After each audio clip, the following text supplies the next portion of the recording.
Why is discipline important in our personal yoga practices? Well, discipline is very important, and discipline to me is not only finding the time to get up and practice even when you don't feel like it, but often when you approach your practice to learn how to restrain and withdraw a little bit from pushing yourself too hard.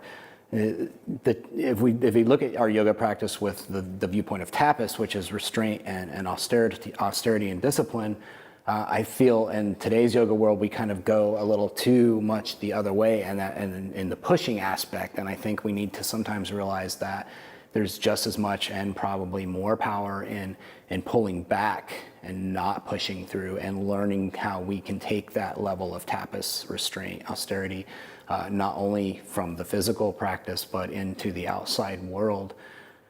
I found that in my own practice, I've certainly guilty of pushing way too hard from time to time, and that's really something I work on, is pulling back. I've kind of come to a little tool in my practice lately, and that's using my iPhone and the timer on it, and really kind of restricting myself to a good 45 minutes of a physical, strong workout type of practice, for lack of a better word, before it's time to take it down, get into the breath work, get into the meditation, and then continue from there. I mean, I'm sure some people think it's sacrilegious to bring an iPhone, have an iPhone sitting next to you while you're practicing yoga, but I find that really helps me kind of keep it under control and avoid injuries, and more importantly, preserve my own vital energy so I can practice every single day. I'd prefer to not take a day off if I can help it. Often, times it's certainly necessary, but I think, to have that tool of, okay, here's your practice, you've done what needs to be done for today.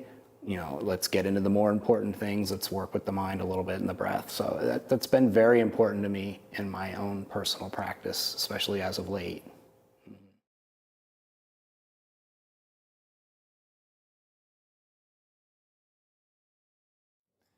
Hey guys, hope you enjoyed the video. If so, subscribe to our channel at youtube.com/yoga for men.